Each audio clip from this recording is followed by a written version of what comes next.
Graça e paz, abençoado e abençoada. Eu sou o pastor Paulo Casão, do Ministério Internacional Graça sobre Graça, e tenho a imensa alegria de estar falando com você através desse vídeo, para juntos nós podermos pensar um pouco a respeito de algumas coisas a respeito da fé, principalmente no assunto que eu estarei tratando neste vídeo, que é o roubo do dízimo. O dízimo, na verdade, não é você que rouba a Deus quando deixa de levá-lo a um templo, mas na verdade ele é um roubo pelo fato de existir em algumas igrejas. Na verdade, o roubo é de quem cobra o dízimo e não de quem deixa de levá-lo para sustentar alguns sujeitos que têm preguiça de trabalhar, que se auto-intitulam pastores, ou seja lá quais os nomes que se tem arrumado hoje em dia para esse tipo de larápio da fé. Então vamos à Bíblia. Muita gente já deve estar pensando assim: poxa, o dízimo é bíblico. O dízimo está lá em Malaquias 3,10, onde diz: roubará o homem a Deus? Porventura vós me roubais, porque não trazeis o dízimo. Vós me roubais nos dízimos e nas ofertas. Esse versículo, em Malaquias 3,10, no Velho Testamento, na Velha Aliança, no Antigo Pacto, é o versículo preferencial dos pastores do sistema para estarem cobrando dízimos do povo e ainda dizerem que essas pessoas estão em débito com Deus, estão debaixo de maldição, e algumas igrejas chegam ao absurdo de dizerem que quem não dá o dízimo não está salvo, porque a Bíblia diz em Apocalipse que os ladrões não herdarão o reino dos céus, não herdarão o reino de Deus. E quem deixa de dar o dízimo, segundo eles, é uma pessoa que está roubando a Deus. E como o ladrão não herda o reino de Deus, então quem não dá o dízimo é ladrão, não herda o reino de Deus. E tem mais, alguns pastores em várias cidades, mas eu sei especificamente aqui na cidade onde eu moro, que eles dizem para as pessoas que não são dizimistas para não procurá-los para receber oração, porque não adianta nada eles orarem para uma pessoa que está debaixo de maldição porque não entrega o dízimo. E eles então só oram para pessoas que são fiéis na contribuição do dízimo. Então, com isso a gente chega a pensar algumas coisas. Primeiro, se a pessoa que não dá o dízimo, ela não está salva, então quem salva não é o sangue de Jesus. Quem salva não é a morte de Cristo na cruz. Quem salva não é o sangue remidor de Jesus. Quem salva é o dízimo. Ora, isso é uma afronta a qualquer tipo de inteligência a respeito da Bíblia, por menor que seja. É claro que quem lava, quem purifica, quem salva é Jesus Cristo. E o dízimo não tem peso nenhum sobre isso. Quero dizer também que quem não entrega o dízimo a alguma igreja não está debaixo de maldição. Você pode ver no texto aqui, que a gente coloca aqui no letreiro aqui embaixo. Veja bem, na graça não há maldição, porque Jesus já se fez maldição por nós. Está escrito aqui na Bíblia, pode acompanhar o texto, a referência está aqui. E diz mais ainda na palavra do Senhor, que nós já fomos abençoados com toda sorte de bênçãos espirituais. Veja bem, nós não seremos abençoados porque damos o dízimo. Nós já fomos abençoados. Mais uma coisa que é bom que nós estejamos aqui compartilhando com você. No Novo Testamento não há ordenança de dízimo. Há duas passagens que tratam sobre dízimo no Novo Testamento. Uma é lá em Hebreus, falando sobre o fato de Abraão ter entregue o dízimo a Melquisedeque, que não tem nada, não está ali nenhum pedido para se entregar hoje. Está apenas se referindo a quando Abraão entregou.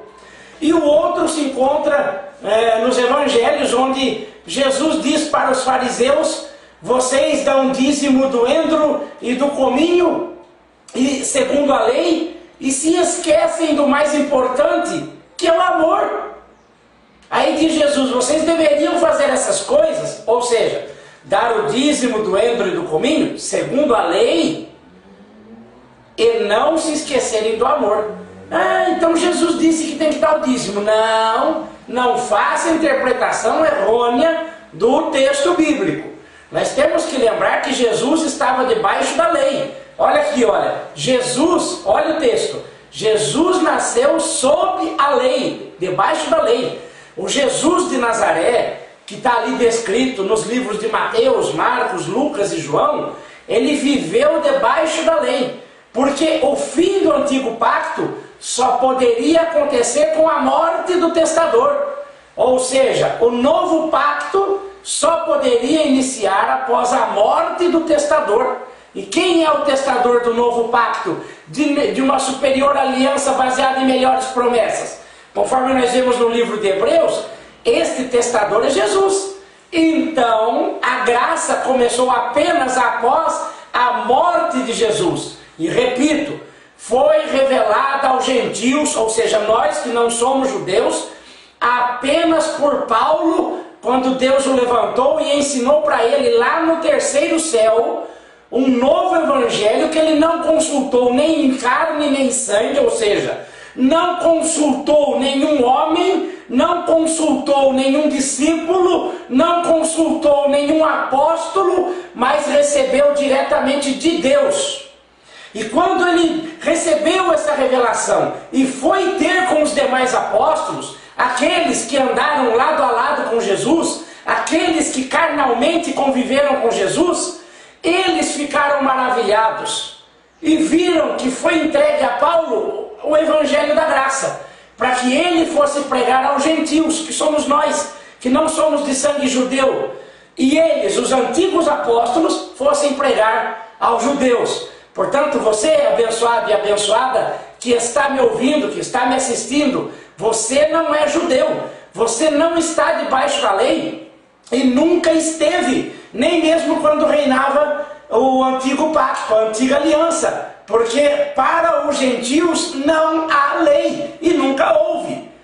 Veja bem, todo o pacto do Antigo Testamento era para os judeus. Os pastores que gostam muito de cobrar o dízimo, e falam assim, mas o dízimo é anterior à lei, porque Abraão deu dízimo antes da lei. Concordo, isso é verdade. Abraão deu dízimo antes da lei. Mas o pastor do sistema, que gosta de arrancar dinheiro do povo, deixa eu te falar uma coisa. Foi um voto, foi um ato voluntário de Abraão. E uma vez só na vida, Abraão não ficava dando dízimo todo mês.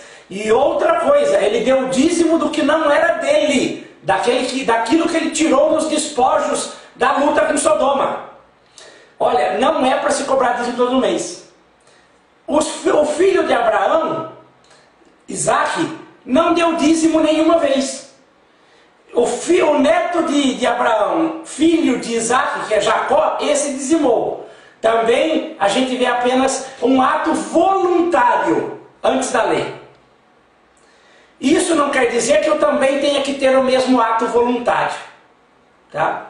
Então, na verdade, nós temos ato voluntário de dízimo antes da lei. Durante a lei era uma obrigação para com o Estado religioso de Israel levar a contribuição ao templo, porque o templo era um templo-estado de governo. E isso acabou. A igreja, esses barracõezinhos que se abrem por todos os lugares, em todos os bairros, julgando-se que sejam cópias espirituais do templo do Antigo Testamento, onde se deveria levar o dízimo, não é. E eu posso juntar todos os pastores, todas as pastoras e missionários e mercenários da fé, em qualquer lugar que quiserem, porque eu digo na fuça, cara a cara, você é estelionatário, ladrão e rouba o dinheiro do povo, chamo a cada um de mentiroso na face, sem medo de represália, nem de Deus, nem de homem nenhum, porque na Bíblia não podem comigo, porque eles sabem que mentem. Os pastores sabem que mentem, mas não têm coragem de abrir a mão do dízimo, porque tem medo de ficar sem o seu sustento. No Novo Testamento, Paulo ensina o método de arrecadação. Cada um contribua segundo o proposto no seu coração, porque Deus ama o que dá com alegria. Não é com quantidade já estimada, estabelecida por homem ou ministério algum.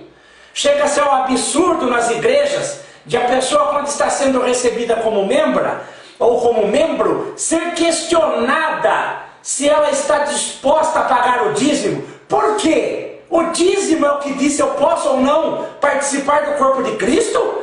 Acaso vocês são ligados pelo sangue de Cristo? Ou vocês são ligados pelo dinheiro, pelo Deus Mamon? Mais um desafio para você aí, pastor do sistema, que ama um dinheirinho e não abre mão da sua arrecadação. Me mostre na Bíblia, e aí eu te dou até a possibilidade de mostrar no Antigo Pacto, no Pacto da Velha Aliança, que vocês gostam tanto de se apegar para pregar as heresias que vocês pregam. Me mostre um único texto onde um gentil, ou seja, uma pessoa que não era da nação de Israel, tenha contribuído ou tenha entregue o dízimo. Não há, porque o dízimo era inerente ao povo de Israel. Eu não faço parte de Israel, eu sou dos gentios, eu não tenho nada com os judeus. E mesmo se tivesse, no novo pacto, quando Cristo rompeu o véu de alto a baixo e acabou com a lei, porque o fim da lei é Cristo, naquele momento, não há judeu e nem grego, conforme você pode ver aqui na referência, não há judeu e nem grego, todos somos um em Cristo. Nem mesmo para os que nasceram em Israel não há obrigatoriedade de dízimo. No novo pacto não se tem que obedecer à lei, porque quem está obedecendo à lei está debaixo de maldição. Você quer ficar debaixo de maldição? Eu não quero. Então nós não temos que obedecer os ritos da lei. Eu quero te convidar também para estar analisando à luz das Escrituras se é correto isso que estão fazendo nas igrejas.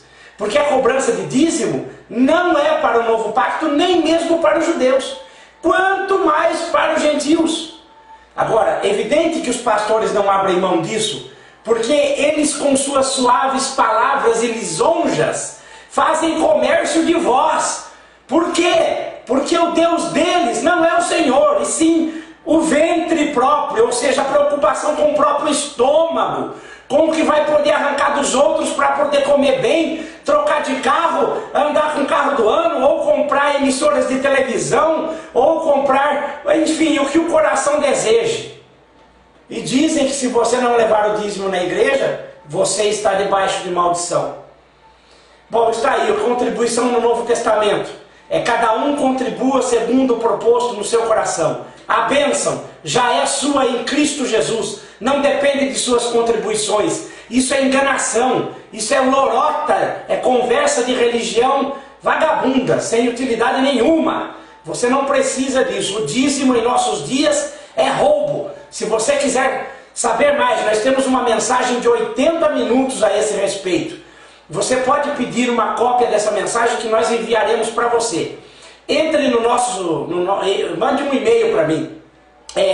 prpaulocazon@yahoo.com.br. Esse endereço é prpaulocazon@yahoo.com.br.